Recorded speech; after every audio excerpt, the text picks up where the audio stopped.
Okay, welcome. Exec Scrutiny Board. It's come round very quickly, hasn't it? Doesn't seem like a couple of weeks. 6th of October 2025, 6 p.m, so we'll make a start. Do we have any apologies? Thank you. Item 2 then is late items. We don't have any. Item 3, declarations of interest. Anybody? No? Okay, moving on then to item 4, which is minutes of the meeting held on the 8th of September, which are attached. If there's anything of note that you would like to say at all, any members? Note those. Okay. Item 5, forward plan. Now, one thing on that is there were some recommendations for amendments, and I've been told that they are being worked on. They're almost there, and we should expect to see those implemented soon. That's what I've been told. So hopefully we'll have an update on that probably at the next exec. If it isn't the LGR one, probably the next regular one. We expect that to come forward. Okay.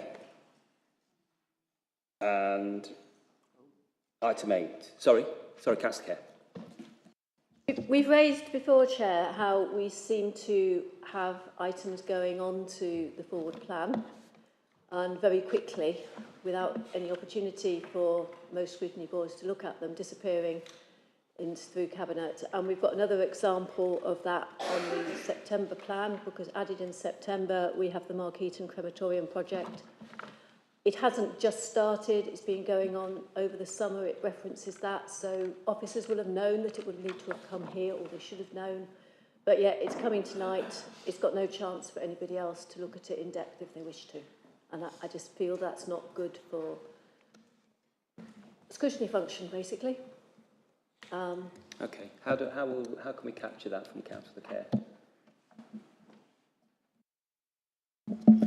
Thank you, Chair. Well, if you want to make a recommendation, I think, Chair, it's that would be the way we would do it is through a minute extract, if that's what you wanted to do. Sorry.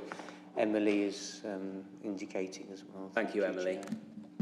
Thank you. And I appreciate the point that Councillor Kerr's made, and it's a point that Councillor Kerr's made on a number of occasions, and there's also been a number of discussions about it.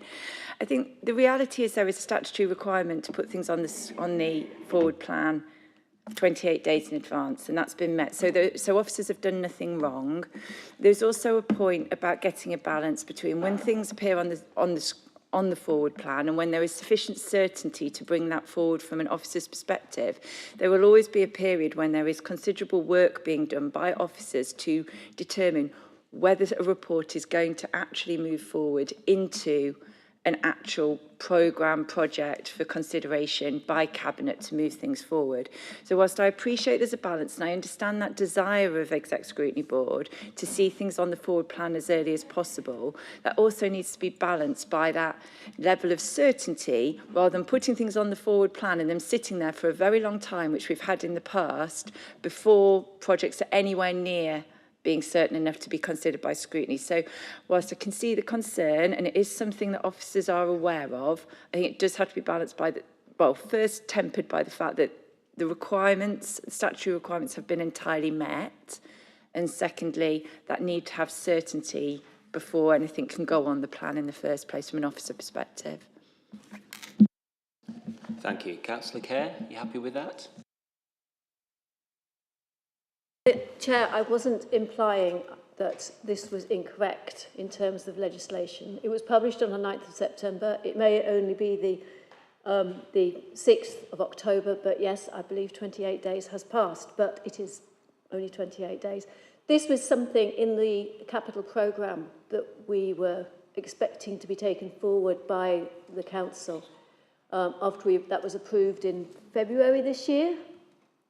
If it's in the capital programme, you would expect it to be moving forward.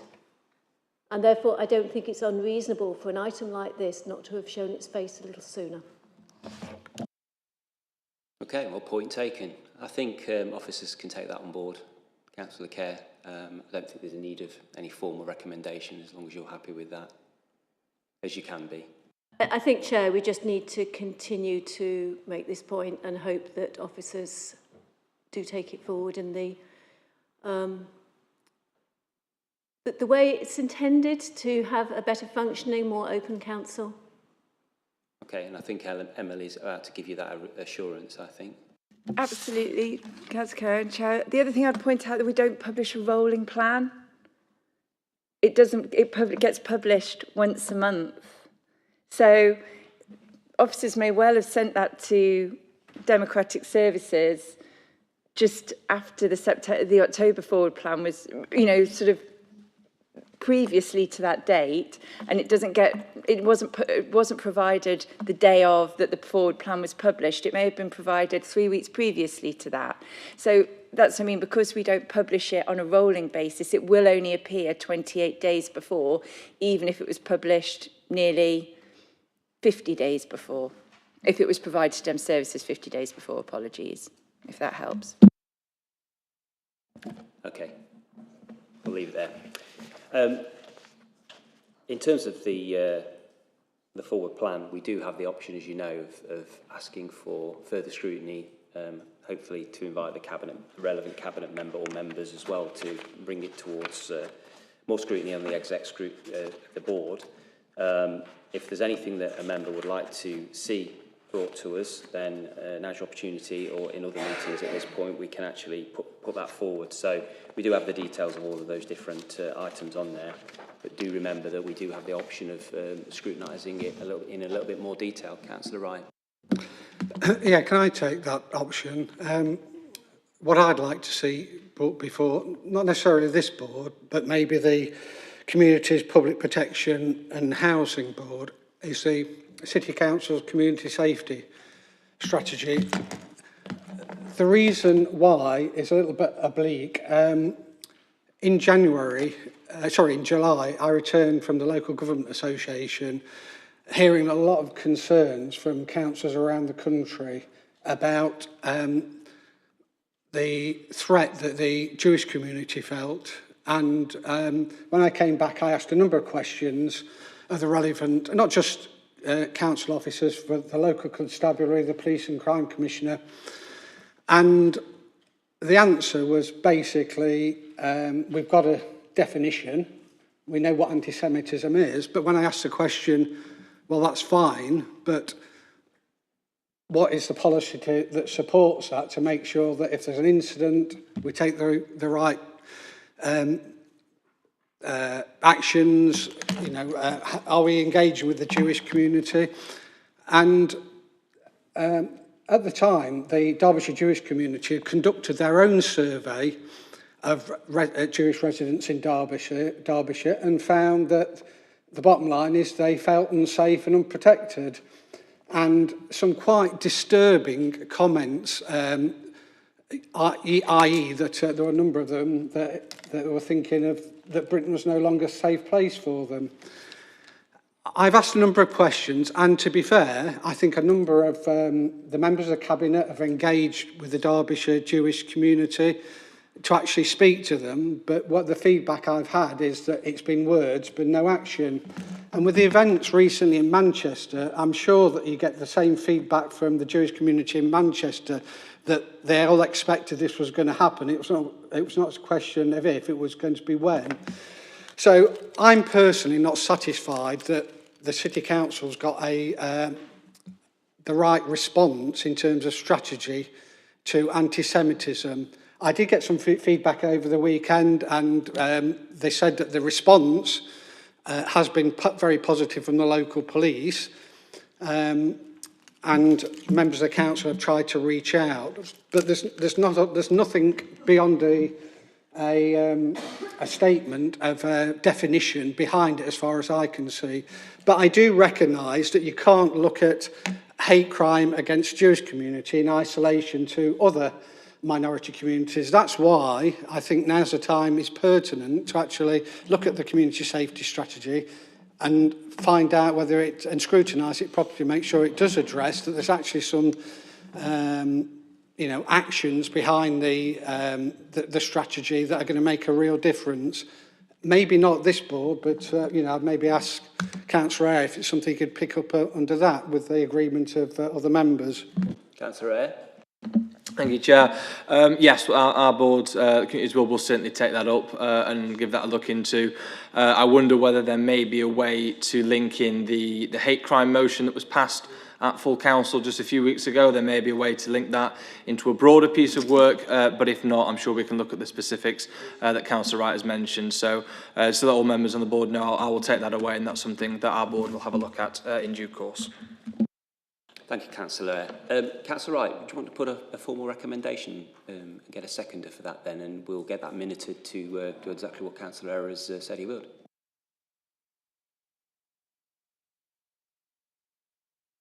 Yeah, we need a seconder and just to get the board to agree to that. Councillor, is that Councillor Kerr? Was that a hand up in approval, or do you want to speak? That's me saying I'm happy to second. Okay. Are we okay with that recommendation? Excellent. Thank you. Do we have anything else on the forward plan business? Okay. No? Okay.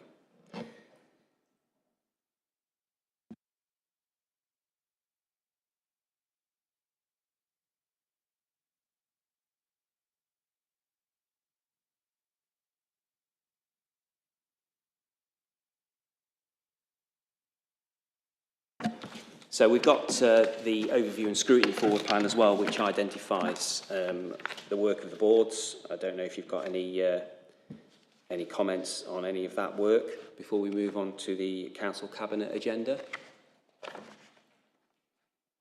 No? Okay. Thank you. Okay, so moving on to the council cabinet agenda.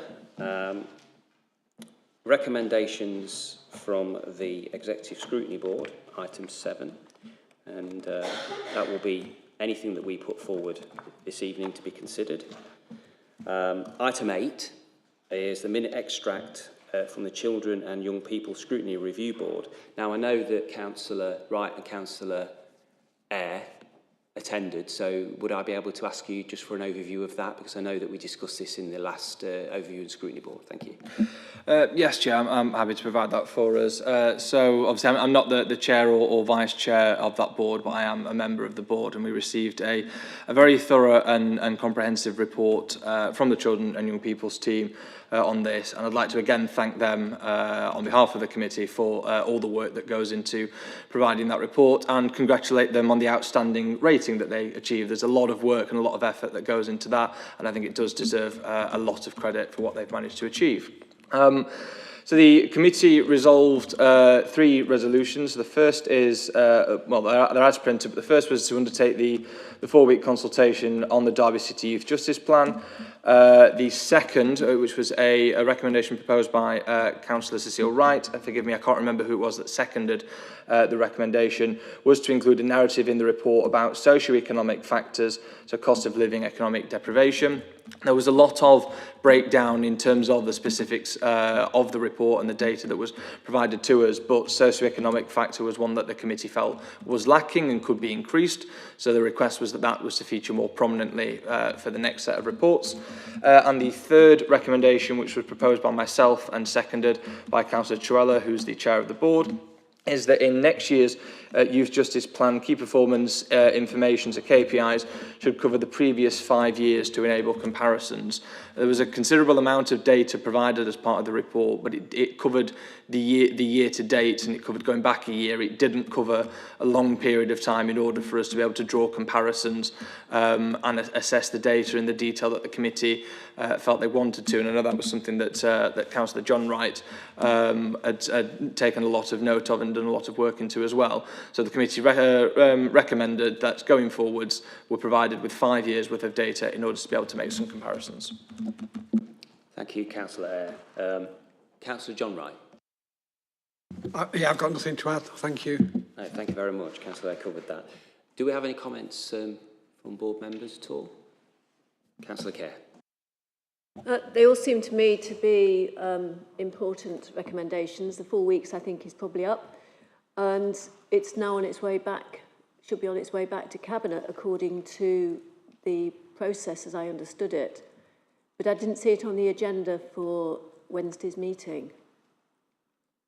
Because it was suggested if there are going to be amendments, it should go back to Cabinet. And if there's an inclusion of a narrative about the socio-economic factor, it should go back to Cabinet. So I think all... Councillor Kerr, it should be under matters referred, I've been told. Oh, is it? Okay. So maybe it's this paper. In which case, I think we just should have some words of support to endorse the comments from the Scrutiny Board. I'd second that. Yeah, if everyone's agreed. I think we don't need to write that down, do we, in terms of sending it to you, if you can welcome the... yeah, note it and welcome. Excellent. Thank you very much. Do we have any other contributions on that? I know we had a good debate about it last time, but I think the committee's done some really good work there, and the resolutions are really solid. Excellent. Okay, thank you. We'll move on. So, moving on to key decisions. Item 9, Mark Eaton Crematorium Project, design budget. Who's going to grab this one? Right, moving about. Okay, Yeah, sorry. Sorry about that. That's all right. Take your time. Yes, I will. Christoph Snetu, Commercial Manager. I'll be taking you through the report today. So, the report updates members on progress with plans to build a new crematorium and burial provision at Mark Eaton, and seeks approval to spend up to £889k from the allocated capital budget to progress to the design stage. This stage will produce detailed design, surveys and costings, leading to a full business case for Cabinet to decide whether to proceed with the build.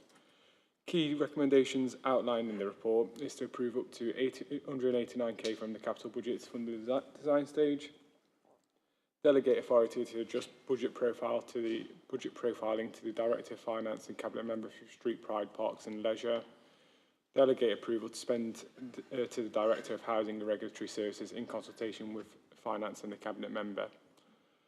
So going through some of the supporting information, the existing crematorium opened in 1956 and its equipment, particularly the cremators, is now beyond end of life.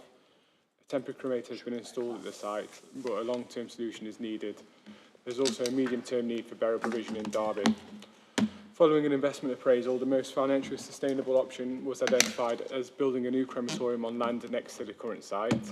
The new facility will be designed with net zero 2035 in mind, exploring lower carbon cremator technologies and wider sustainability measures such as solar panels, heat recovery and biodiversity improvements.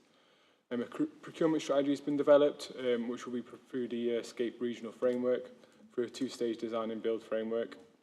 This allows for early contractor involvement and open book pricing to ensure value for money. In terms of engagement, the report details engagement activity taking place, including engagement with funeral directors, access and inclusion groups and the public to ensure the new crematorium meets community expectations and accessibility standards, including multi-faith facilities. Public consultation will also take place during the design phase. Something else I wanted to touch upon is that I'm aware of some conversations since the report's been published relating to section 4.11 of the report, which sets out the existing building will be demolished. The section states that opportunities for the site are being explored and include but not limited to car parking provision or memorialisation. I just wanted to make clear that this is in relation to the building itself and its footprint, not the whole site itself. Where ashes are scattered and memorials exist, this will remain in place and has been identified as a key requirement as part of the build. In the confidential section, there's just some detail relating to the financial information of the report. And to summarise, this funding request allows the Council to move from concept to a detailed costed design, putting Cabinet in a position to make an informed decision once that full cost plan is available. Thank you. Thank you. I've got a couple of questions, but I'll open it up to members first if you have any queries or comments. Councillor Kerr and then Councillor Wilson. Thank you. This is something I've been aware that the Council's been working towards for a couple of years. And I think it's timely. I think it's a project that has great opportunities and can be forward-looking and put us on the map. I am, however, though, concerned that we've got this far, and, for example, there's no mention of the faith community leaders as having had engagement about what is happening. You know, there's mention under public stakeholder engagement that funeral directors have been contacted, but I think that our faith communities also should have a role in this process. I think as far as the report goes, we are getting the feeling that a new, refreshed crematorium is the way forward, and it'll put us back on the regional stage, as it were, to be a supplier of services in this area. But we haven't got here a sketched out idea as to what is going to be included. Now, my hope is that a new scheme will connect through to Markeaton Park, that it will have sustainable walking and cycling routes to it rather than having to be on the road, that it will probably include a cafe so that you can go and meet friends and remember loved ones who have gone, that it includes maybe somewhere where you could actually have a small wake so that you could organise and book some space ahead of time. And I think that to have fleshed out ideas like that and said these are the sorts of things that we could be including would have given the project more feeling of life. And I don't know if they're being included. I don't know if that is part of the vision, but I very much hope that it is. I appreciate the reference to zero carbon. That's a really positive point there. And although the climate change roundel is sadly missing a lot of labels, I think the colouring of it is probably quite accurate. So I welcome that as well, in that it's not trying to hide what it's doing, which sometimes they feel as though they are. I would be really excited if we are able to pick up that reservation offer option, which is listed there as point 9.3. In my view, I can't imagine an electric cremator that works, but reservation is something which could be zero carbon in operation. And I'd really encourage our contractors to be exploring that in more detail. There are some regulatory issues to get through, part of that, but I think that they probably will have that a political involvement could potentially ease those as a way to enable this to be an alternative technology for the future. Thank you. Councillor Kay, I'll come to you second, Councillor Rawson. I don't know if any officers want to reply. I think there was the question about faith leader involvement, and then a general question about design of the facilities alongside the core business, if you like, for want of a better phrase. I don't know if there's any comments at this stage. Yep, some comments that we can come back on that. So in terms of faith community leaders, we've developed an access and inclusion hub, and faith and community leaders are invited to that particular arrangement. So we've only had one meeting so far, so we're still getting that underway, but that process is in place for people to participate in. In terms of sketching out the ideas of what's to be included, that's kind of part of the reason why we're taking the approach that we are taking in securing early contractor engagement. So we haven't got a fully spec'd out plan yet, and having that early contractor engagement allows us to develop that in consultation with the contractor, and also allows us to undertake that public consultation as part of that as well. So those ideas that Councillor Kerr had mentioned is things that we're thinking about as well at the same time, albeit we're not yet in the position to say, yes, we're definitely going to have that, yes, we're definitely going to have that. That will come later down the line once we've gone through this design phase. In terms of reservation, cremated technology is something that we're exploring. We're beginning to understand more and more. We've not yet made a firm decision on which one we'll go for, but we are gathering the information around those technologies, the pros and cons, to then inform that decision later on.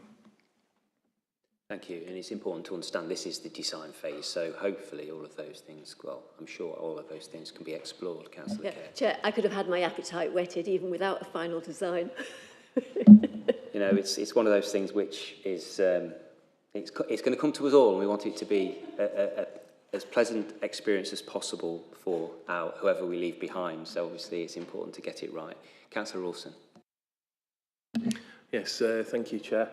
You've mentioned the other new crematorium in the area, which many of us will have visited and got to have a chance to have a look at. Has that affected the business model, if you like, and the ability for this to break even? So just a bit of information about the changes in the other provision in the area and how that's impacted on what we think that we should be providing as a council. We absolutely should be. I'm not questioning that, but it's just thinking about what impact that has on the design and what we're looking to provide. I understand it'll be on the same site, so just has there been anything identified in terms of where exactly on the existing site it'll sit? In terms of parking, much as I agree with Councillor Kerr in terms of making it accessible via sustainable means as possible, the reality is that a lot of people will be arriving by car, and the existing car park isn't always big enough to accommodate when you've got several ceremonies occurring together. So are there any plans to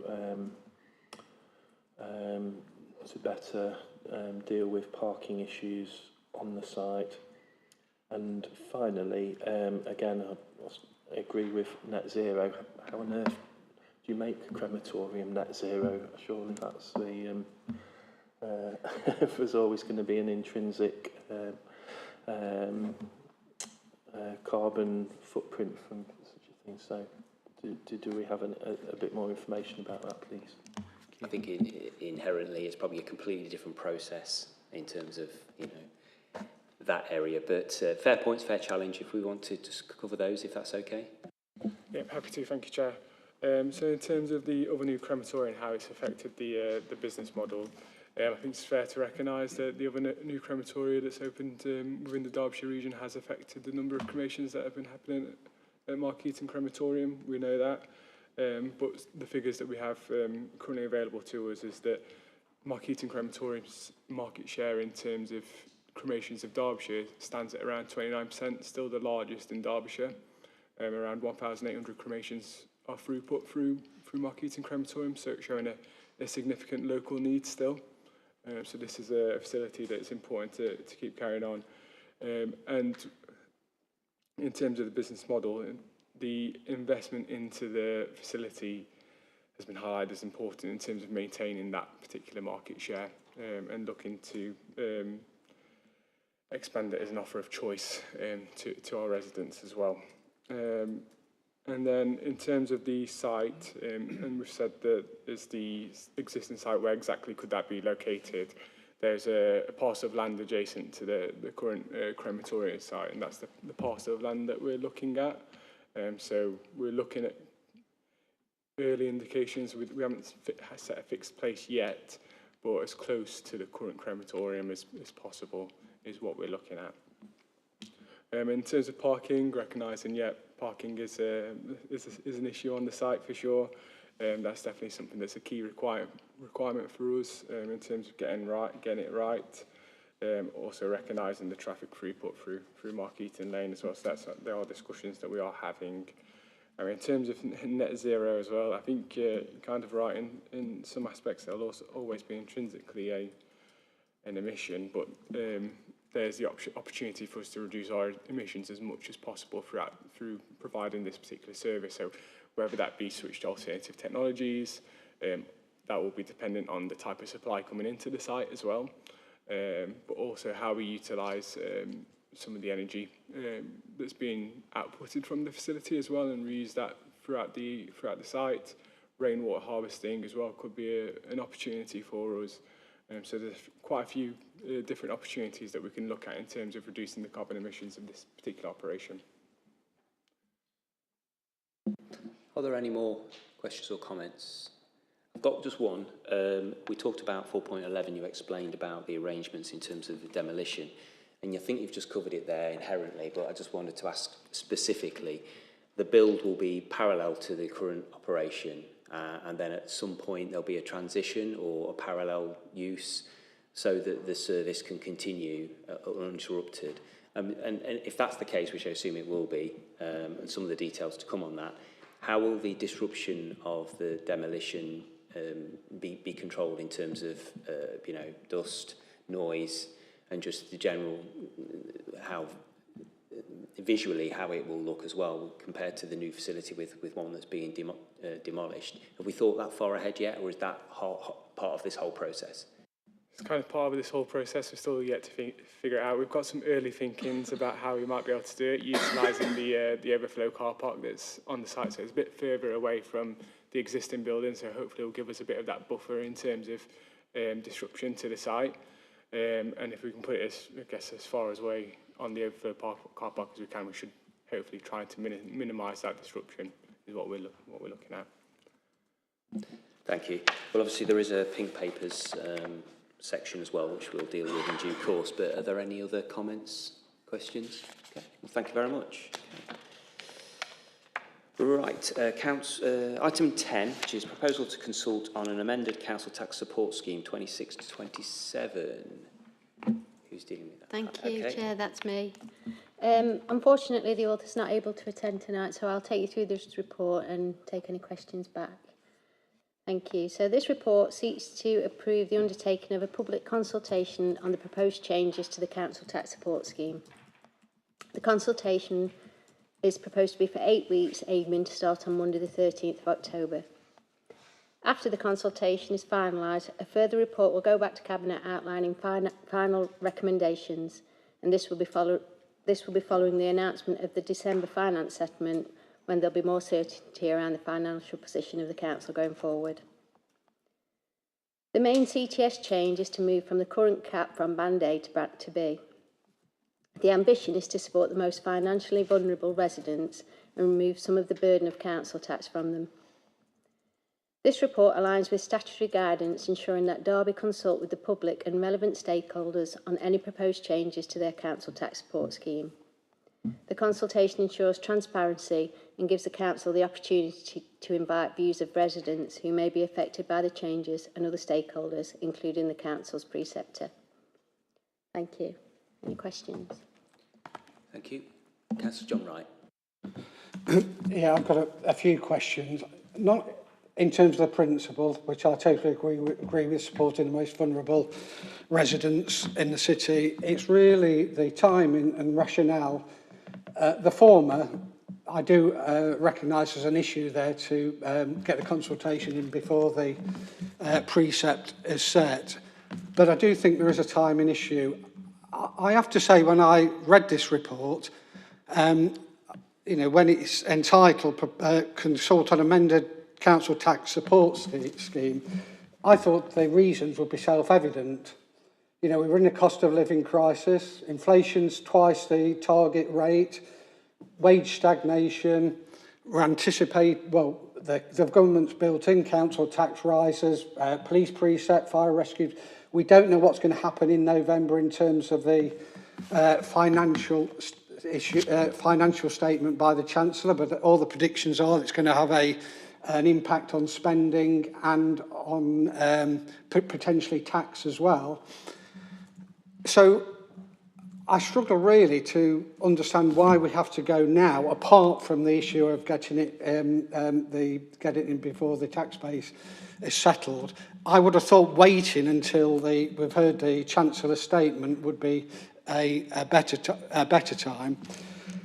So, but looking at the rationale, so to me, I would have thought all of those issues are going to affect the most vulnerable residents in our community. But when you actually read the reasons for this under section 3.1 to 3.2, extending eligibility to Band A and Band B properties, I don't see any rationale within the report of why Band B, we're extending it to Band B. I can sort of see it from a general economic, the state of the economy, but not really any specific look at why Band B is included. Band B, I'm totally on board with. All of our Derby Homes property are banded in Band A. We already know that they're residents under financial stress because we give them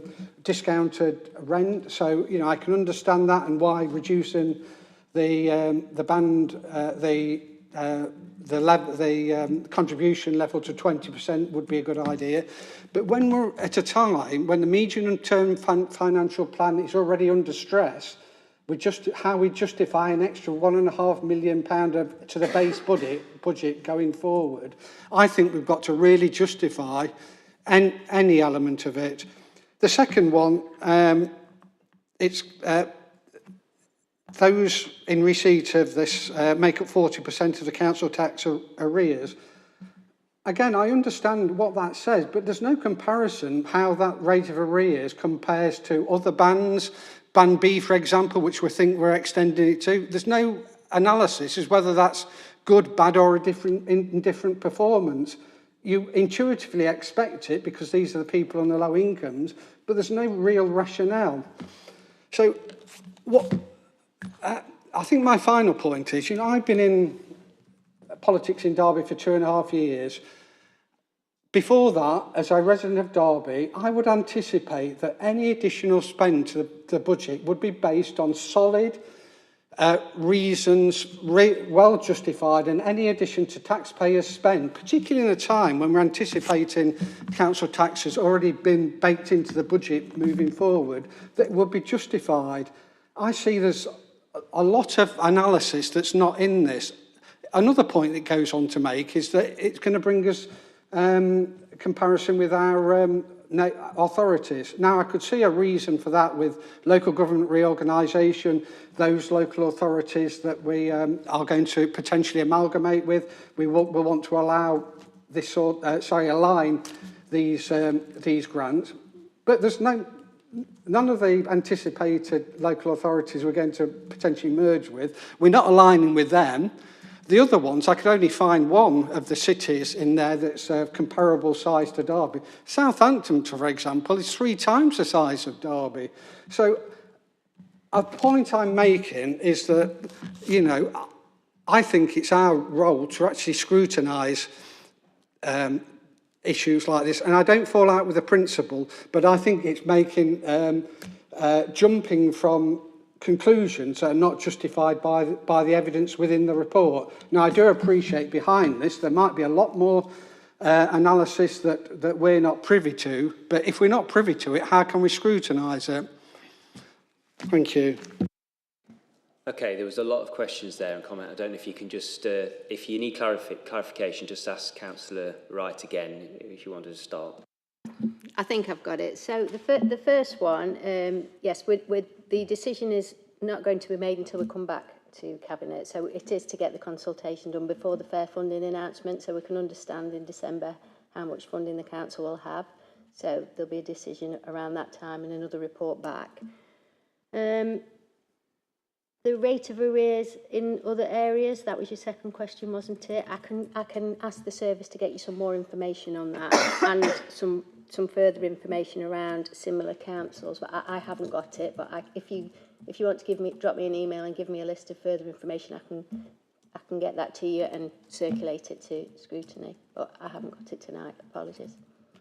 Yeah, I mean, the issue around consultation, the council will be consulting on these proposals, not what could potentially be the outcome of the budget statement, I take it. So that's the first question. And the second question is there's no justification why extending it to Band B other than we want to make council taxpayers that are financially not as well off give them support. But you could apply that to Band C or Band D.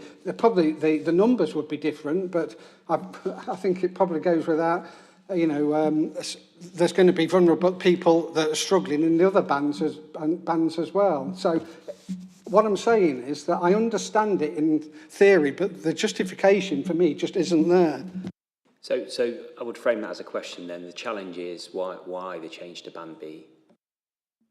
The change is to Band B to include more people and to be eligible to the council tax support scheme. But your question of why it's not gone further down, I can get you some more evidence on that. I think they've tried to show that it's in line with what other people are doing. So we're bringing it up to date with what other people are doing. But yes, I can get some more information on why it's not past Band D.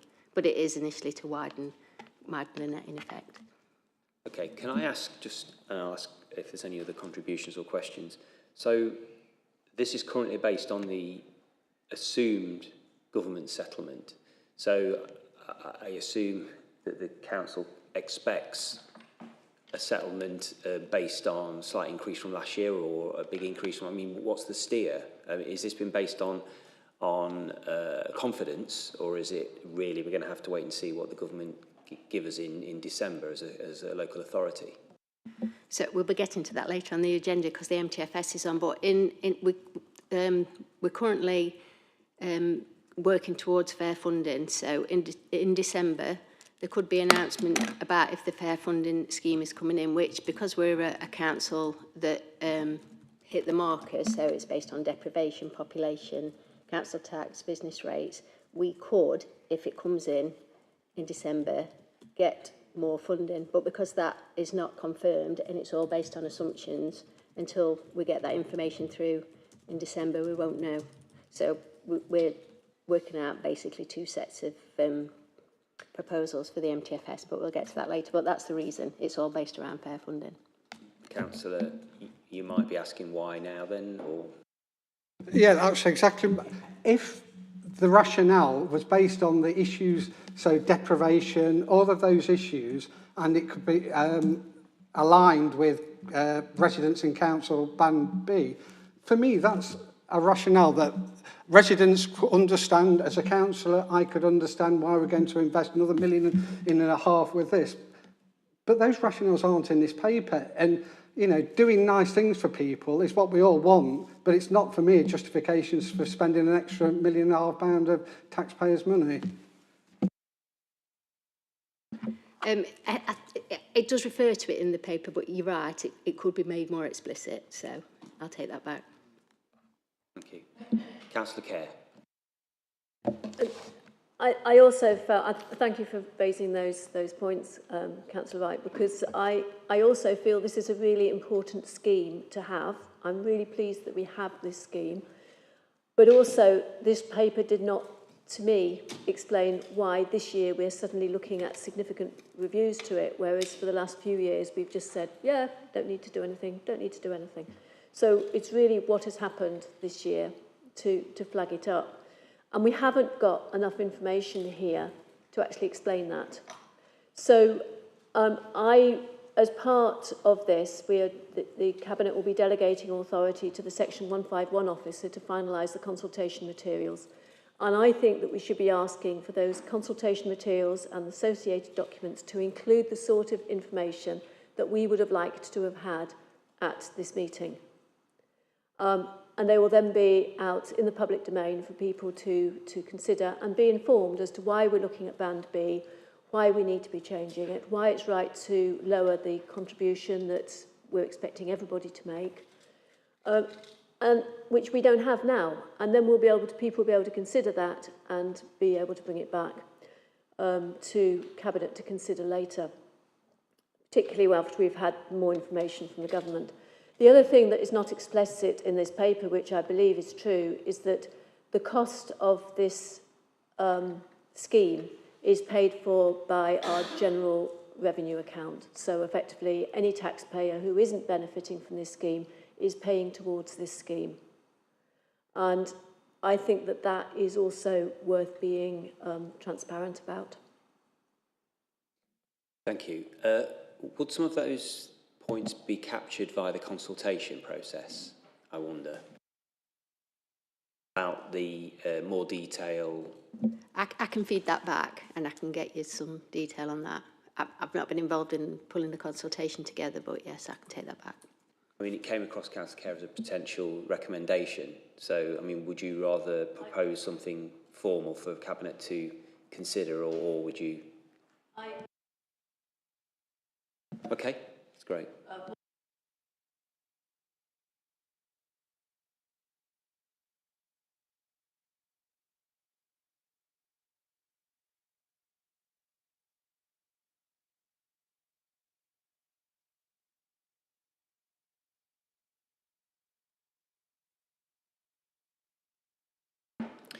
Sorry, your microphone wasn't on, Councillor Kerr. My apologies. What I've got drafted is to ask that the public consultation over the council tax support scheme includes significantly more analysis than provided in this report on the arrears and including Band B, and also reminding that this is paid for from other council income, such as council tax from all other council taxpayers. Okay, fair enough. Do we have a seconder for that? Councillor John Wright. Okay, well, if everyone's okay with that, to be agreed? Okay, yeah, we can send that. Can you send that through on email, Councillor Kerr? Excellent. Okay, do we have any other questions or queries on item 10? No? Okay. Right, item 11, South Derby Growth Zone. Thank Okay, you, Catherine. Chair. Good evening. Catherine Williams, Head of Regeneration. So the report concerns South Derby Growth Zone, which is a significant residential and commercial development opportunity just south of the city. In order to bring forward this development, which would potentially deliver up to 4,500 new homes and up to 5,000 new jobs for Derby and the surrounding area, major new infrastructure is needed, including a junction on the A50 and a link road to open up the site. Derbyshire County Council are leading on this infrastructure delivery project, but because it spans both Derbyshire County, South Derbyshire and Derby City, the report is to get the relevant procedural approvals in place to enable the City Council to transfer our powers to the County Council in order to deliver the infrastructure. The report details the background to the project, but of particular relevance is how important this wider scheme of South Derby Growth Zone will be for delivering both our own housing needs and those of South Derbyshire. In terms of milestones for delivering the road and the A50 junction, planning consent's in place. There has been an allocation of levelling up fund towards the project. County Council have already secured their own cabinet approvals to deliver the project, and significant preparatory work has been undertaken towards the making of a compulsory purchase order. So appended to the report is a plan of the land which needs to either be acquired or accessed in order to deliver the project. And the plan is extensive. It does cover a lot of land that's clearly beyond the boundaries of a road construction, but all of that is needed both to access the site for construction and to deliver other infrastructure associated with the road, for example, drainage requirements. So in terms of other options, if we were not to transfer our powers, then the City Council would have to deliver the road infrastructure within our local authority boundary. And this isn't optimal because it would lead to duplication, delay and potential additional cost to the project. In terms of other options, National Highways and Homes England also have CPO powers, but given they are national organisations with quite a wide-ranging portfolio, the risk if we were to take that route would be potential delay again and cost increase for the project. So in terms of the financial implications, there's no direct financial implications to the City Council, because this report is primarily about delegating and passing on our powers onto the County Council. Therefore, all of the delivery will be under their authority. Legal implications, obviously that's around the Section 8 agreement that would govern the transfer of powers.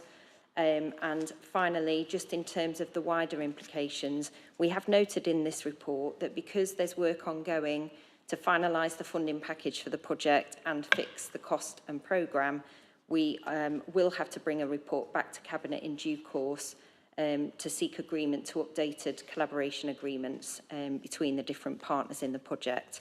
But just to circle back, the recommendations of this report are around authorising for Derbyshire County Council to exercise highway functions within the City Council boundary, and for the Director of Sustainability for her to have delegated authority to agree the terms of these agreements with Derbyshire County Council.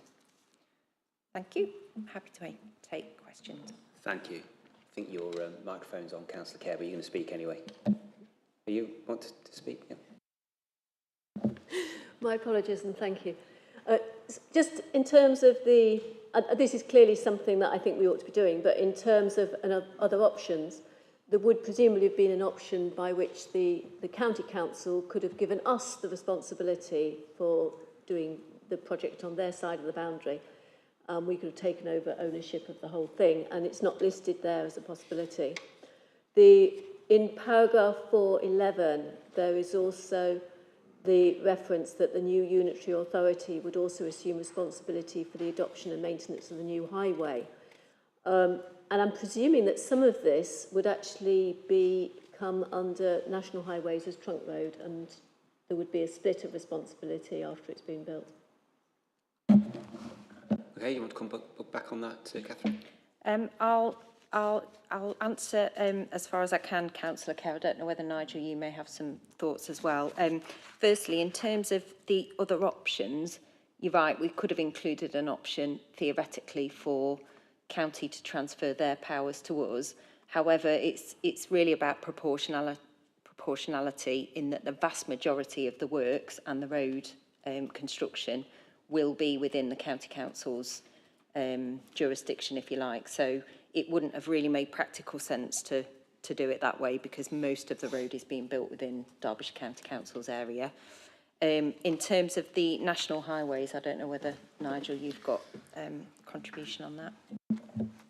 There will be a split, Councillor, with National Highways. Obviously, part of the junction will be attached to their road network, and there will be a cut-off point, whether that's traditionally at the top of the slip roads or a quadrant across the slip roads, to be determined. But the majority of it will not be National Highways. Okay, thank you. Councillor Rawson. Thank you, Chair. Yes, just to welcome this, really. It's good to see that the project's moving forward. I think this will be the most cost-effective and efficient way of managing it, really, rather than two local authorities trying to manage their own little bits of the project. So I welcome this going forward, Chair. Agreed.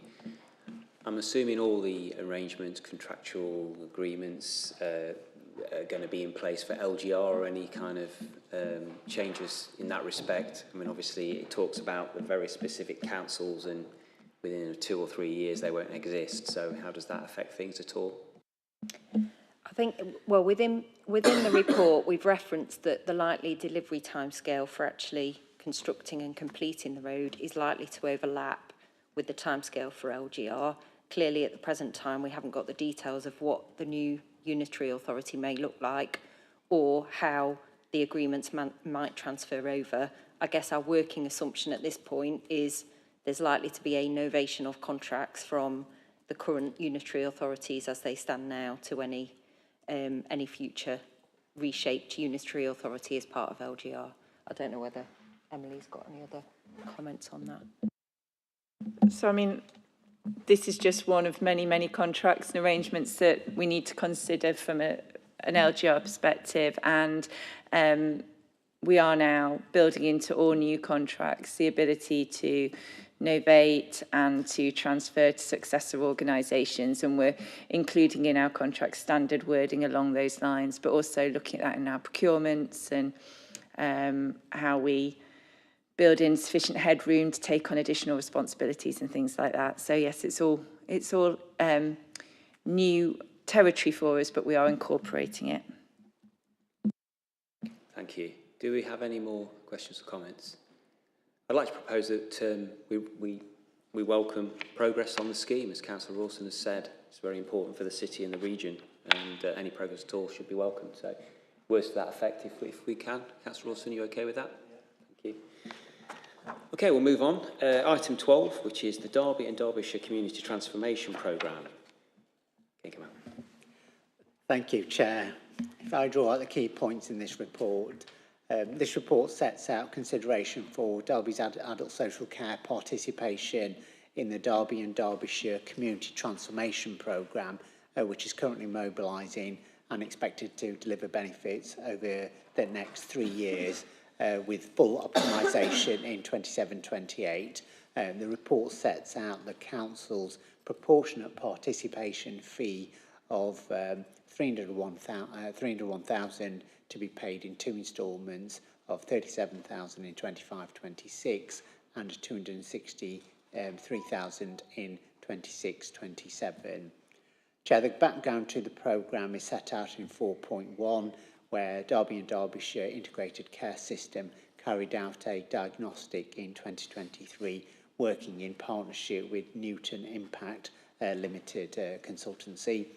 That identified opportunities to improve outcomes for residents while simultaneously delivering cost savings by reducing demand in the system, which could be provided in a different way.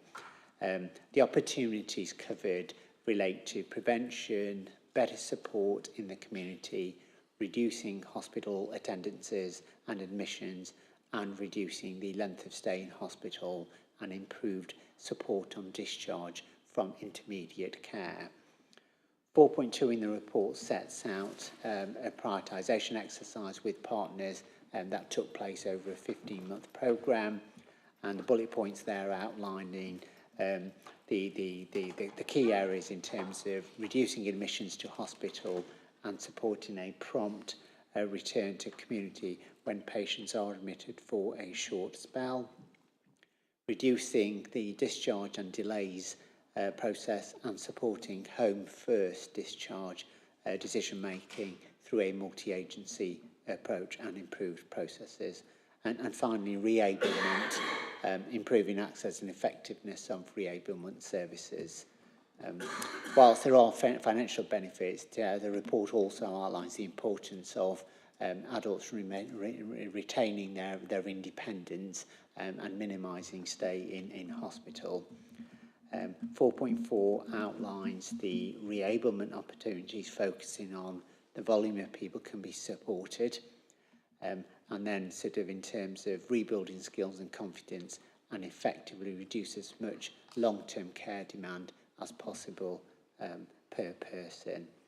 Chair, that's the context of the report. Happy to take any questions.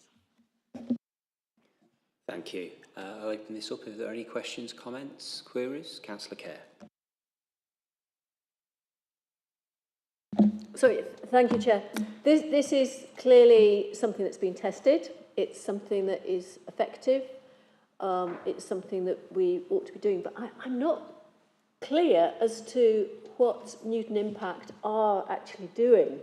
I'm not sure, how they are providing support, how that's being achieved, whether they have people working in the community or whether they are doing networking. Are they working with our local area coordinator? I don't know what they're doing. So it would just be nice to know a bit more about what that organisation is really doing to be able to make this difference. And if we do know what they're doing, it'd be easier to explore why they are the right solution rather than being something that we could be doing with our own assets in-house or with a small addition to our current assets. But at the moment, I'm sorry, I don't really see what's happening.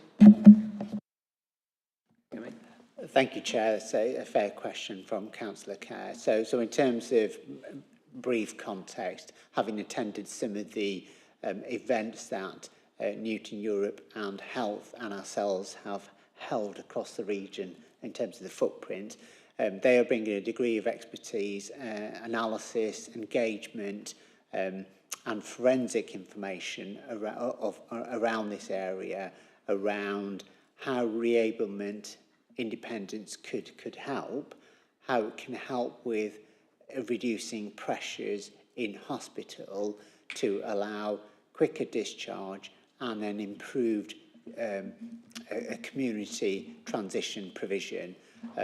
So there is a number of business cases, analysis, modelling, complex modelling in terms of cost avoidance within the health sector, particularly in hospitals, and how this model would help. Some of that forensic information I've seen at some of those away days and events they've held, and of course this is anchored within the integrated care system, primarily with health, but the two authorities working closely. So that is in there, but I take the point in terms of additional information, in terms of their input would have been helpful, but some of that complex modelling has been done in order to assure the ICB as a health partner and the two authorities on the opportunities within that space. And Chair, just to add, the report does touch on this. We as a council integrated our community first approach for home first with health and have already done that. This is an expanded model in effect across the Derby and Derbyshire footprint. But I take the point in terms of additional information in there would have been helpful. You look slightly puzzled, Councillor Kerr. Would you like to come back on that one? Yes, I can see they don't seem to be having a hands-on role here. They're doing data analysis behind the scenes of the pressures that we have as a community, which tend to be picked up either within social care or within the hospital sector. And then social care and the hospital sector are then using that analysis. How does it work from the analysis of a community into provision of services to individuals? Because at some point we've got to move to talking about individuals, otherwise we're not going to change the outcomes. Thank you, Chair. I think the report, I'm sure of it, I'm just referring back to it now, talks about optimisation in 27-28, which in effect is mobilisation of this. So the Newton role, whilst it's been a consultancy one, it's been much broader than just data analysis within that space. And I haven't got the actual contractual details with Newton because we're a smaller player in this partnership, unlike the Health Authority and Derbyshire County Council in that space.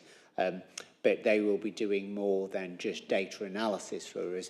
They will be working with us across, this is a transformation programme across the footprint, and they'll be bringing more expertise and experience within that space, not just data analysis, crunching, and leaving it to the three parties, either Health, Derby City and Derbyshire, then to take that forward, Chair. Thank you. I've got a bit of a querying question. So 3.3 talks about the required changes when they're fully implemented.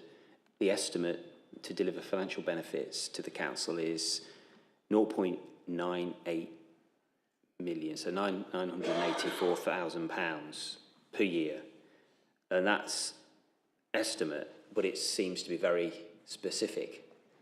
It doesn't say a million or whatever. And then we talk about on the recommendations 2.5 to note the future cost avoidance of, again, £984,000 per year reliant on changes to care delivery. Just wondering where that figure came from, because is there a range and that's kind of like the average of the top, the bottom of the range? Why is there, that very specific number when it's an estimate? Thank you, Chair. This goes back to some of the modelling that's been done in terms of flow of patients through hospitals, levels of discharge, and we, as a city, have closely looked at those numbers in avoidance and have reached a conclusion that we're comfortable in terms of a realistic assumption of just under £1 million of cost avoidance within this space. So there will be modelling that sits behind this, Chair. I suspect there will be ranges as well within that for cost avoidance, up, down, middle, and this is where we as a city are proposing that we would be comfortable within that level of investment. Although in optimisation, in terms of independence, if the model works as we think it should do, and there's no reason to doubt that because Community First is already working, it's actually beneficial for adult social care customers and people in terms of retaining independence. But it's the figures and the modelling that sit behind this which will have determined that figure just under £1 million. Thank you. And will that modelling sort of estimate or give you a guide on whether it's going to be achieved or underachieved or overachieved in advance? Or, I mean, how does it do? Is it proactive, or is it something that it crunches the numbers retrospectively to give you a guide? Chair, I don't have that level of detail to hand, but I think the general working assumption it'll be a combination of those factors to be able to reach an assumption and scenario test that we think the number of clients that come through, we think it will be achievable. And Chair, the analysis that will have been done in terms of that balance between a 300,000 investment to be part of the overall system because it's sensible to be part of it across the footprint against the model we already have working in Community First, and then this modelling that's been produced to sort of say, actually, we think on balance helps improve outcomes, but also likely to result in savings just under £1 million. I'd need to take back to check all the actual modelling, Chair, to be fair. But the point you're making is very robust. You believe it's very robust, and hence the figures that have been put forward are robust to base this provision on. Yeah, absolutely, Chair, because having been involved in some of those discussions across adult social care and the health system, it's certainly it's very sensible for Derby City to be part of that. We believe it has a robustness to it. Thank you. Are there any more? Councillor Kerr? I'm presuming that there is a contribution going into this from the NHS as well. And we're talking here about reablement and communities making better use of existing services. So will this integrate with some of the services that we are either providing or encouraging to be provided, such as work done on falls and work done on chair-based exercises and that sort of thing? Is that all going to be integrated as part of this? Thank you, Chair. Yes, it is, because it should form part of the overall reablement offer in order to connect those matters to encourage independence. So, short answer is yes. Okay, thank you very much. Any other questions, queries, comments? Or should we move on? Okay. Thank you very much for that. Item 12 then, it's the Derby and Derbyshire Community Transformation Programme. Who have we got to present?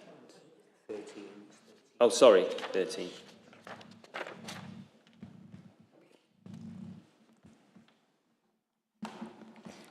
Going back on myself there. Item 13, approval of the transfer of transport function from Derby City Council to EMCA. Nigel. Thank you.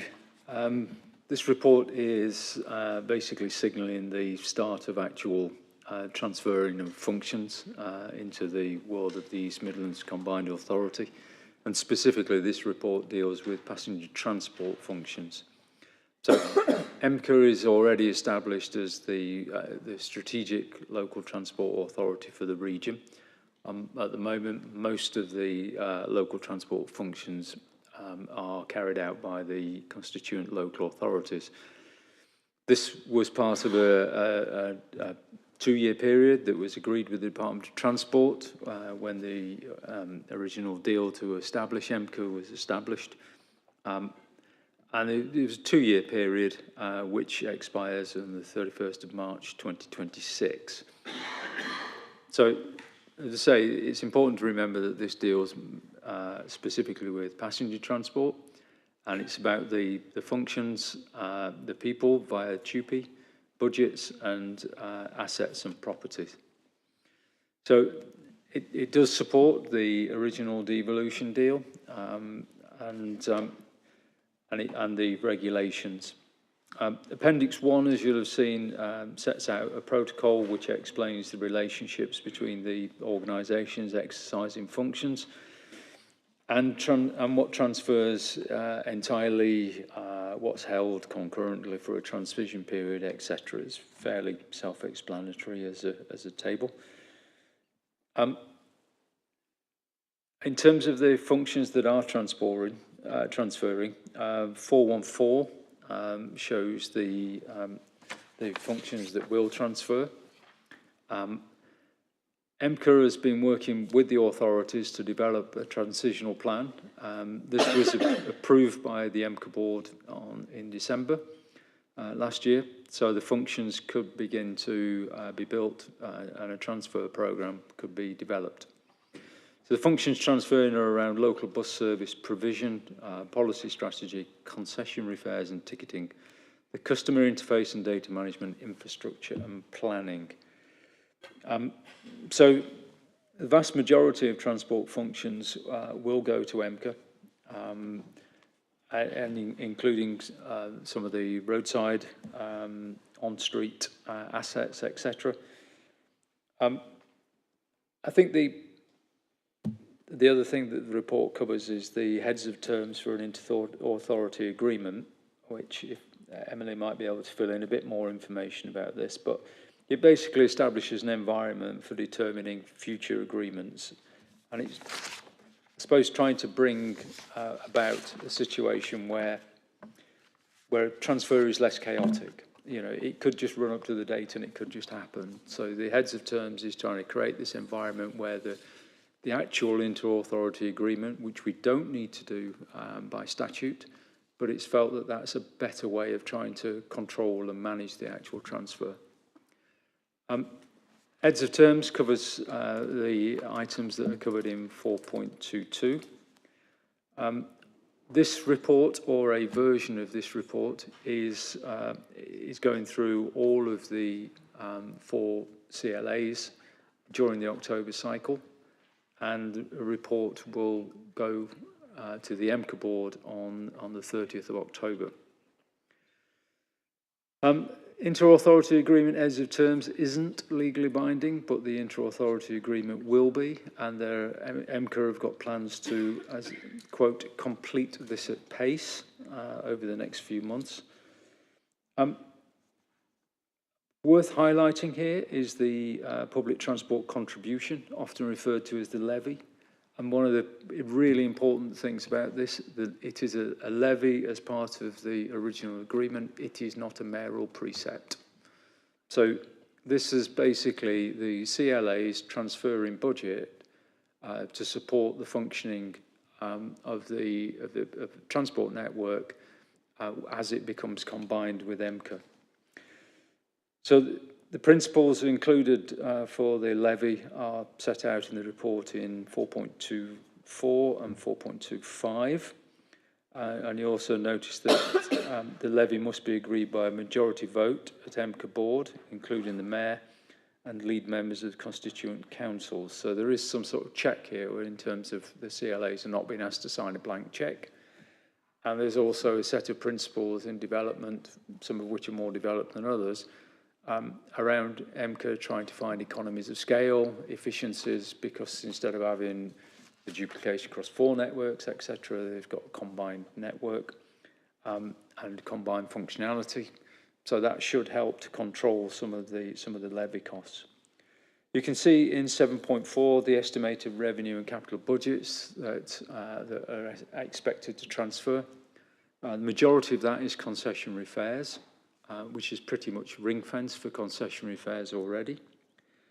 And the BSIP funding that's on the table in 7.4, that is already effectively under the control of EMCA because of a technical structure of memoranda of understanding with government, which basically means that our previous MOUs no longer stand, and all the CLAs are basically accessing and spending money under an MOU that EMCA have signed with the DFT. So that sort of highlights that.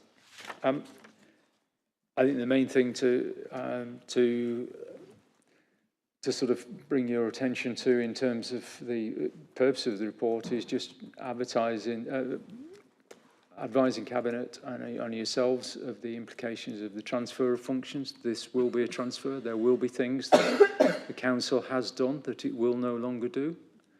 And just sort of setting out that this is part of creating a combined authority. Thank you. Thank you, Nigel. Do we have any questions, comments? Can I just ask one thing first before I bring you in, Councillor Kerr, if that's okay? I know in another forum I raised this, but it may be just something that's interesting to know, because I was thinking from a ward councillor's point of view in section 106 for supporting of new bus services, and my concern was that some of that may be lost along the way or amalgamated or changed. And I just wanted some assurance at the time from Nigel and the officers about that what's been agreed up until this point that's in heads of terms and actually 106 monies would actually still be delivered for its intended purposes. So I don't know if Nigel could just give a very brief sort of overview of that and hopefully some assurances.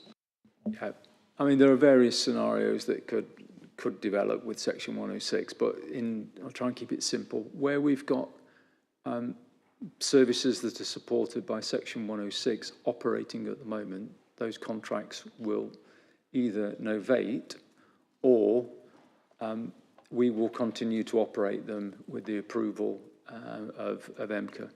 And the money will not move because we've negotiated that funding with developers.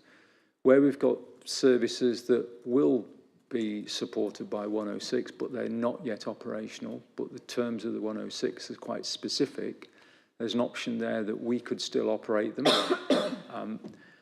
under the approval of MCA and with their oversight.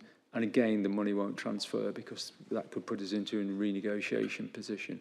Effectively, we'd be acting as an agent of MCA. That's the scenario.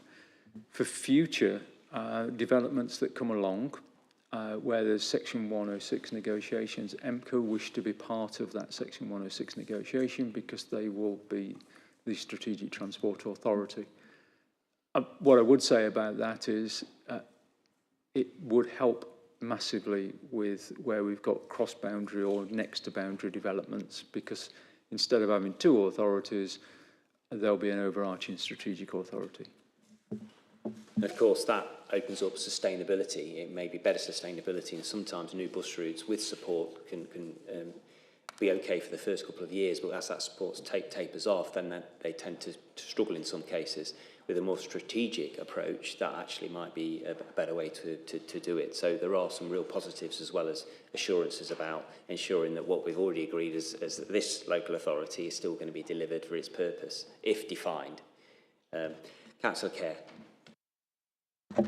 Chair, you've raised one of the issues that I was looking at under paragraph 7.4, and this is headed estimated budget to transfer to MCA.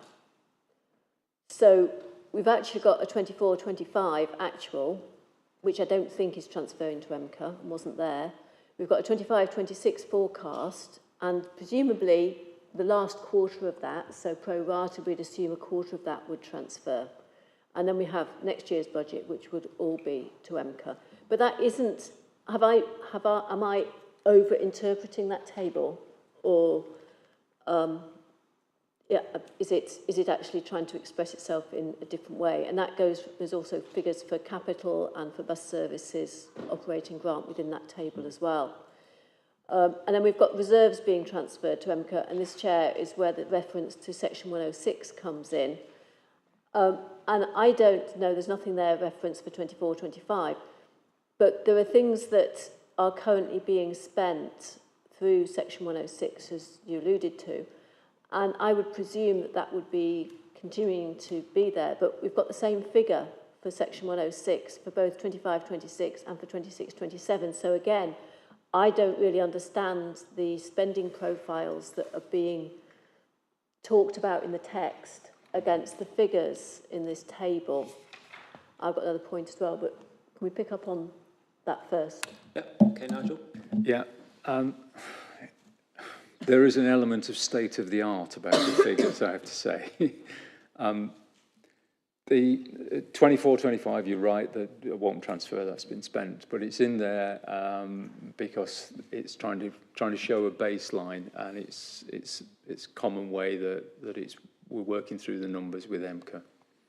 25-26 forecast is to the best of our knowledge the forecast, and you're right, if we were transferring with a whole quarter left, then there'd be a pro rata adjustment, and there's also an MCA soft landing element as well to cover any pressures during that transference period. Obviously, it's unlikely that transfer is going to take place conveniently on a quarter date, so those numbers will be adjusted accordingly, and there will be detail to work through. The capital is all BSIP capital that's in there. And the estimated reserves transfer, obviously, again, there's BSIP, as I said before, because the memorandum of understanding, the MOUs that we had for the first 3 rounds of BSIP, that no longer exists. So the application of the new MOU with MCA and DFT applies retrospectively to previous rounds of funding. So now, whether that actually transfers, we will have to wait and see, because there's some of that where they might wish us to continue locally with things, some of it will transfer. And the Section 106 in there, why it's the same figure for the next 2 years, is because that's the agreement for the services that we're currently supporting from 106. So, again, as I've said before in answer to the Chair's question, 106 could transfer, or we could act as an agent. That is an unknown at the moment. Councillor Kerr. Thanks. I'll take them as sort of estimates at this moment, and they will change when the actual moment comes. In paragraph 4.25, we're talking about the levy, and I'm thinking of this as a top slice from Derby's budget to MCA, according to what MCA say and agree that they need. Is that fair to say from our original budget? There is a formula for it, which relies on baseline numbers, which is said about 24-25, and the actual costs that are currently incurred by each of the CLAs for operating the functions that are transferring. So you could see it as a top slice, but we won't be doing the function anymore. So that's the logic behind it. This is why it's not a precept; it is a transfer. Okay, that's fine. I think that counts as a top slice rather than a precept for the function we've transferred. And then at the end of that paragraph, it refers to 5 million has been allocated to support the transition process. Where's the 5 million been allocated from, and by whom? Okay, so in the settlement that MCA got last year from government for its first full year of operation, it received a transport and infrastructure budget or funding of around 77 million. There's a mixture of capital and revenue. A lot of it was for capital, for investment in projects and for starting a pipeline of projects for the region. An element of it, and I apologise, remember the exact number off the top of my head, an element of it was revenue. Out of that revenue, they set aside 5 million to assist with transitional costs and some soft landing of any pressures that wash out. Thank you. Councillor Bolton. Yeah, thank you, Chair. I think I mentioned at the last meeting when we were discussing the transport issues with MCA, I was substituting for a colleague at the last meeting they held in Buxton. I did go with the cabinet member, and indeed Nigel joined us. But just as an aside, and to inform members that I was extremely pleased by the way the meeting went. There was representatives from all the neighbouring authorities, and we all were of the same mind that we want to get better transport links, whether that be bus, train, cycling. And it was a really, really positive meeting. And they were hoping to set up a meeting, obviously, with the train operators and bus operators to see if we can get more integrated transport links throughout the region. I just wanted to add that for members because I was really, really positive, and I thought it was a really informative and professional, and we're all singing from the same hymn sheet. We all want better transport to be delivered on time, efficiently, and provide a good service. I just wanted to add that to the meeting. That's good to hear. And I think there is great potential to deliver strategic and regional transport. I mean, just for those who may be watching who we're talking about combined authority, we're talking about Derbyshire Current, Derbyshire County Council, Nottinghamshire County Council, Derby City Council, Nottingham City Council. You can imagine the footprint of that is vast, and that obviously just have real potential. So, yeah, well run. It can really deliver, I think. So it's going to be interesting to see how this goes. Okay, well, have we got any further questions, queries? Thank you very much, Nigel. We will watch this with interest as it progresses. Okay, what we got next? Item 14, so it's funding for feasibility and pre-construction works at New Stores Road Hub. Emily. Have you taken on this portfolio all of a sudden, Emily? I didn't realise. I am substituting for Simon Aitken tonight, although the Highways Hub project does report into the Asset Rationalisation Board and the Corporate Property Board, which I am the SRO of. So, Board will recall that the Department for Environment, Food and Rural Affairs have mandated that a free weekly food waste collection service should be provided by the Council from the 31st of March 2026. To support this, Derby City Council plans to acquire an additional 14 refuse collection vehicles by January 26. However, as Board will recall from previous reports that have been brought before this committee, this poses a number of challenges for the Council. The existing Storage Road depot lacks the capacity to accommodate the new vehicles under its current operating licence and in terms of physical space. Therefore, on the 9th of April 2025, Council Cabinet approved the purchase of 7.534 acres of industrial land off Storage Road for the delivery of a new depot facility. It is intended that the new site will provide a home for the Council's highways service, allowing the Council's highways fleet and associated equipment and staff to be relocated out of the existing Storage Road depot, freeing up capacity for the new refuse collection service. The new highways depot will occupy approximately half the new site, and the Council had been exploring the potential for another public sector partner to purchase the other half of the site to develop a new facility.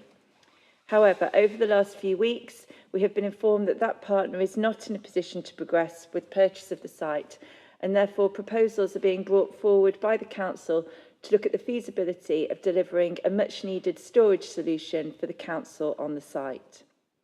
Under this proposal, the Council would look to consolidate its current storage facilities, many of which are in a very poor condition and not fit for purpose, into a single central location at the new Storage Road site, optimising storage for the museum's collection, libraries and Derby Live equipment.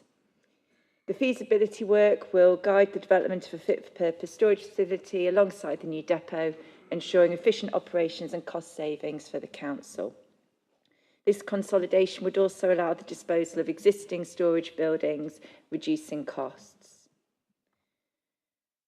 It is pre-construction works are now necessary of a value up to 1.673 million, and these are necessary to prepare the site, including pre-construction works, feasibility, design works, planning applications and various surveys, to inform the development of a full business case to develop the site in its entirety. The feasibility study will assess the deliverability of both the new Highways Hub depot and the potential storage facility. This report therefore seeks approval to the expenditure of up to 1.673 million to complete this feasibility work and to amend the capital programme accordingly. Board should note that once the feasibility is complete and the business plan has been developed, a further report will be brought to Cabinet seeking approval to proceed with the scheme. Thank you, Emily. One question from me, and obviously I take it you're covering somewhat. Are we going to be ready for April? Yes, I think there is high confidence that we'll be ready for April, obviously in terms of the vehicle orders being placed, the food CAD is being ordered, and the plan is that there will be very much an interim solution for highways being put in place on the new site. So it won't be a depot by any stretch. It will be a facility which allows the fleet to be stored there and parked there overnight to satisfy the requirements of the O licence for that new site. It will be gated, it will have CCTV, and then over time the development of that depot site will follow. But there is an interim solution that will allow the operation of highways from that site, therefore freeing up sufficient space at the existing depot site for the new vehicles, etc. Thank you, Emily. Do we have any questions, queries, comments? Councillor right at the back, and then we'll go to Councillor Kerr.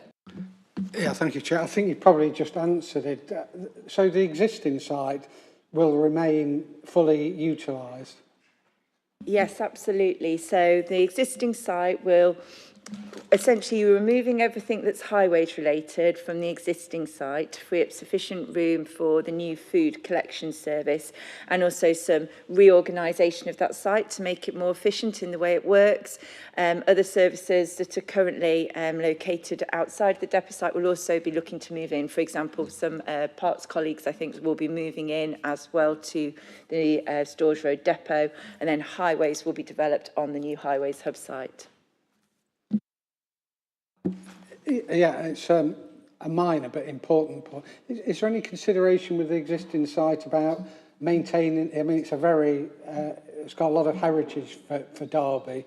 Any consideration about how we maintain and enhance that? Okay, Yes, so obviously there are conservation features on the site, which the property team, which part of my directorate are very much aware of. And over the past 12 to 18 months, we've had a real transformation in the way that the property service are working with the Storrs Road depot services to improve the maintenance and the welfare facilities at the site. So over the past year, we've seen the opening of the new welfare block on site with new showers, changing facilities, mesh room and kitchen facilities, and work is ongoing to look at enhancing office accommodation on the site, do what we can to improve the garage facilities on the site as well, but all within the context of the conservation restrictions that we do have with the older buildings there. Councillor Kerr. Thank you. Thanks for that. That's good news. Just wanted to clarify on the 4.8. There's earlier on it talked about £45,000 of highway works. It doesn't neatly fit into 45,000 as part of the pre-construction section there. And then I want a general comment. Do you want me to do two separately, Chair?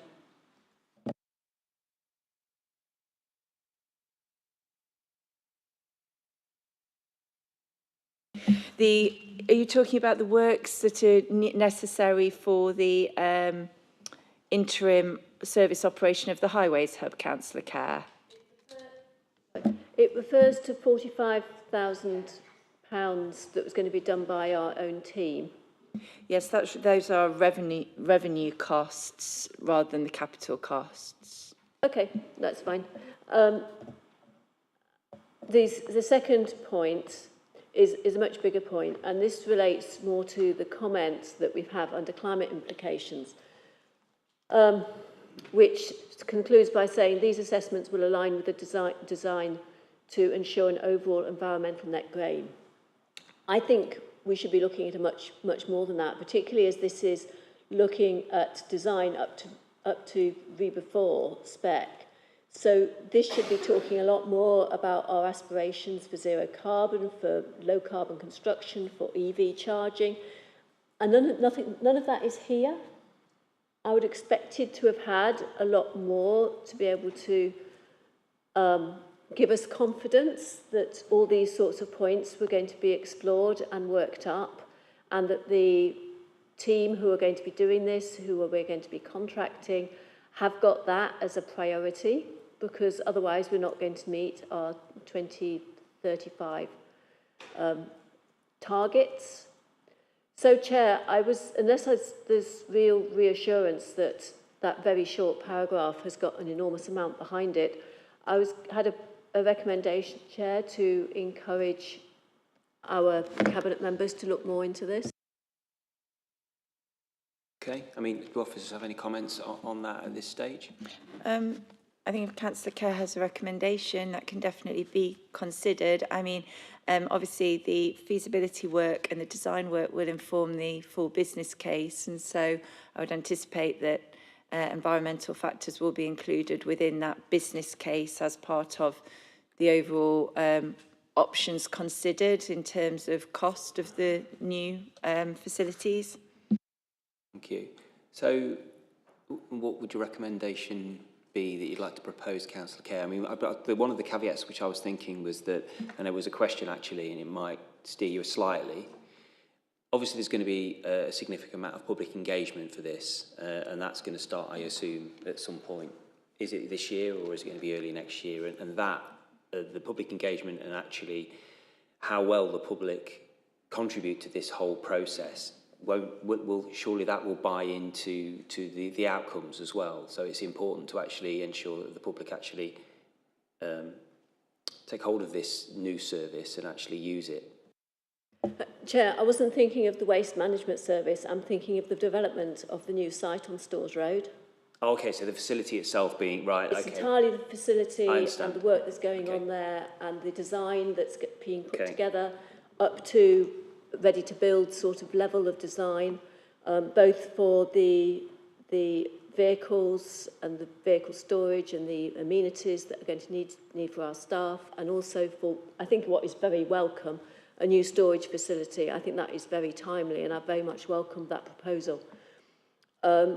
So what can I just say then, sorry, I misunderstood, so I understand that, but if you can make your recommendation quite specific but be broad, because we haven't got much time and the council needs to obviously move forward on this, and we can't complicate things. I'm sure the officers will offer you reassurance that all of those things will be considered.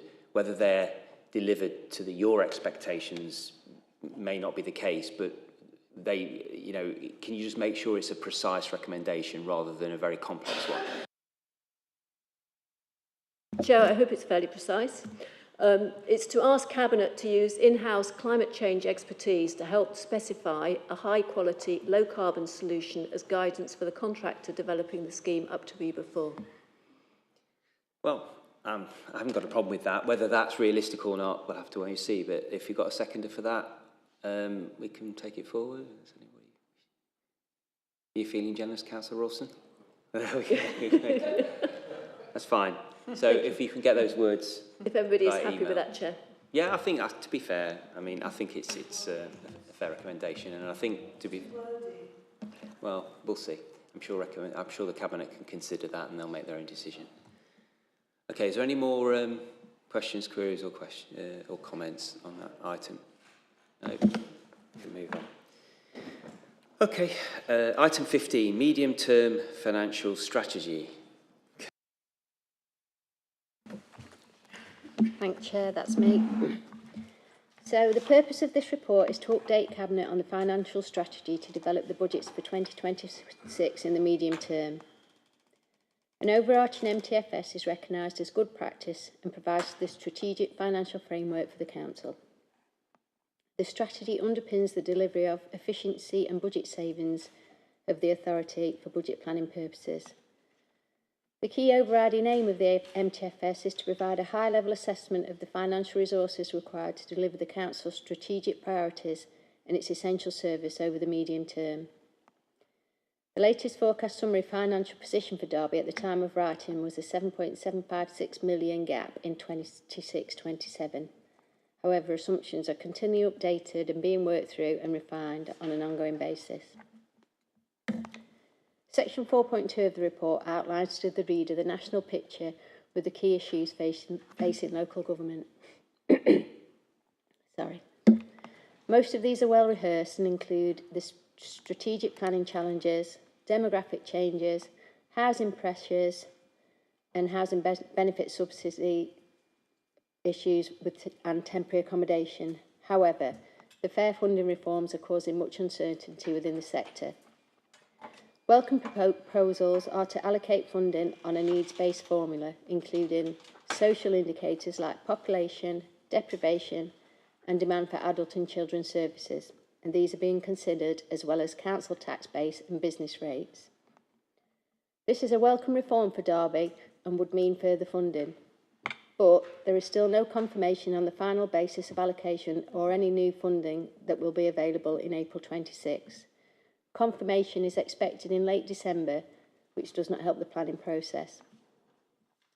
Derby is therefore continuing to simultaneously plan for any gains alongside its usual planning process until confirmation is received.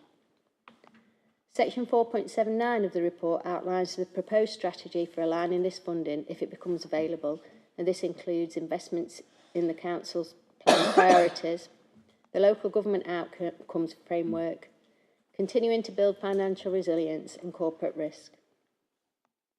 Section 4.3 of the report gives some context and numbers for Derby, including savings made over the years, increased pressures in adult social care and children's social care demand.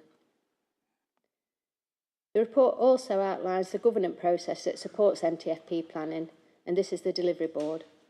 The council's delivery board, specifically referred to as the medium-term financial plan delivery board, plays a crucial role in managing the council's finances and driving change within the organisation.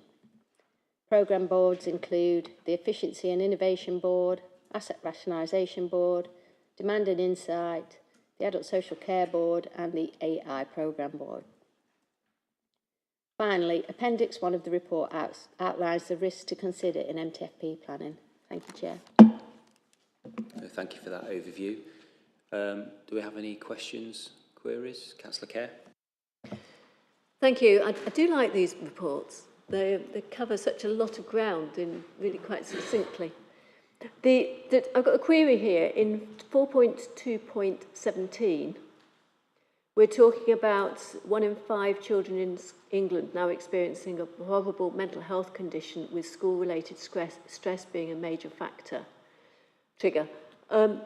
Is this something which the Demand and Insight Board, referenced in 4.7.5, has considered? And if not, is it something that it could look at on its agenda? Fair point. Do we have any steer from officers on whether that's something that they're looking at? Yes, Chair, they will be looking at that, but if you want to make a specific recommendation, this is fed back from officers in these areas to form this report, but if you want to make a specific recommendation for that, we can take that through.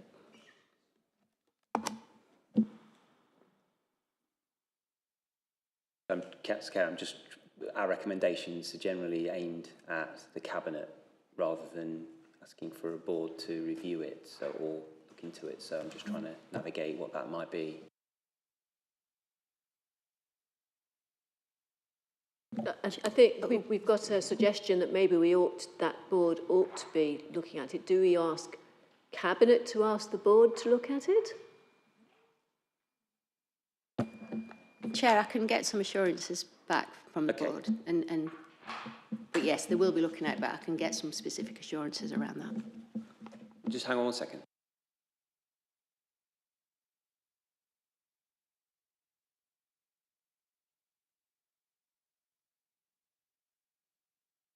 Yeah, it's a bit circumventing the process really to sort of recommend that Cabinet recommend. I'm not disagreeing with you. I'm just trying to find a way that we can navigate a recommendation. When we talk about forward plans and work programmes, that's quite easy for us to do. But in this, I'm not quite sure how we'd get to there where the Cabinet would do that. Chair, let's start with some information back to see whether it's something they've already looked at. Yeah, okay. I actually think this is a national problem and it's something which should be examined nationally, but it clearly impacts on ourselves, and if it's something that we can lead the field in because we've done some work in it, then that would be great.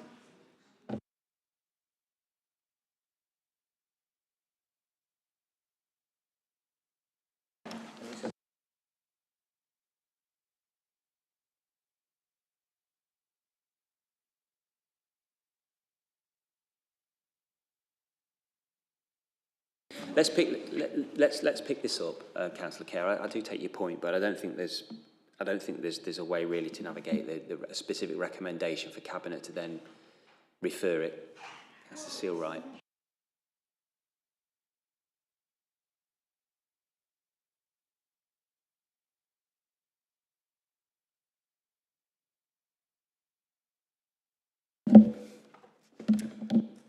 Yeah, Councillor Kerr. My other point was just a request for more information on why the extended producer responsibility is impacting on ourselves as a council, which is referenced to paragraph 4.2.25. Okay, do we have a steer on that? And I think some further information and an email around to us would be really helpful on that one. Okay, note that one. Thank you. Do we have any more comments, queries, questions on that item? Okay, no problem. Okay, so. Chair. Sorry. Yeah, just a quick one, just referring back to the previous item. Is that the subsidy included in the pressures? Are you talking about the 7 million? The 1.5 million from the increase in the council tax subsidy included in the pressures. It's included in the funding side. Yeah. So yes, technically it's a pressure, but it wouldn't show as a pressure because it would reduce your council tax funding. Okay. Yeah. Thank you. Okay. Any more for any more? No, move on. Okay.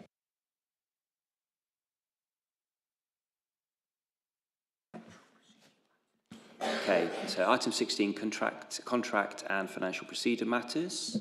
Again, you're doing a lot of work tonight. So the report for October Cabinet outlines two main elements. The first is to authorise the use of a contract waiver for the extension of the combined liability insurance policy to align with the Council's insurance programme. This insurance policy provides protection against claims from employees, service users and members of the public. Renewal of this policy is necessary to avoid any break in statutory or operational cover the Council needs. A contract waiver has been used to allow the renewal to proceed without delay and to align the policy renewal date with the wider insurance portfolio, enabling all policies to be tendered together in 2026. Our brokers advised that if these insurances were tendered separately, it would result in less favourable terms, reduced market competitiveness and inefficiencies in procurement of the overall insurance portfolio. So that's item 1. Happy to take questions. Any questions? Don't think so. Very straightforward. Councillor Kerr. It just seems to me that we should have had this, or the Cabinet should have had this coming to them somewhat earlier as it starts from the beginning of the financial year, I think. Is there a point on that one? Yes, Chair, that's why it's asked for authorisation rather than approve, because it has happened, but it's happened for the reasons outlined. Okay. Happy? Good. Okay, right, we can move on to... Second. There's another one. Sorry, carry on. Second item, apologies. The second is a bid for an acceptance of up to £1 million of central government funding for a depot charging scheme. The scheme aims to support the uptake of zero-emissions heavy goods vehicles, vans and coaches by part funding the installation of charging infrastructure at fleet depots. This is a joint bid with Derby Homes to simplify the bidding process and maximise the outcomes and assist with match funding. Match funding has been identified from the 25-26 Highways and Transport Capital Programme. If the bid is successful, Cabinet is asked to delegate authority to add this new scheme to the Capital Programme and spend within the scope of the grant conditions and enter into related contracts. Thank you, Chair. Are you happy, Councillor Kerr? I'm preempting a question. It's it's just interesting that the match funding is coming from the Highways Capital because it was saying it was referring to Derby Homes, which helps simplify the bidding process and offers support with the match funding. But if the match funding is coming from highways, I don't know why Derby Homes is being credited with that. That's a good question. We wanted to get this to Cabinet. Yeah, the window is opened to bid for this, so we wanted to get it to Cabinet quickly so we could put the bid in. But we'll work out the finer details with Derby Homes about their contribution. But just to make sure we've got cover, we identified some.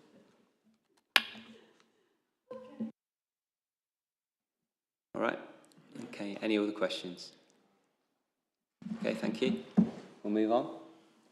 Okay, this is the exempt item. Yeah, I won't spiel it off this time. Occasionally I do. Everyone's in agreement. We're all in agreement. Move on. Okay, we'll end the broadcast.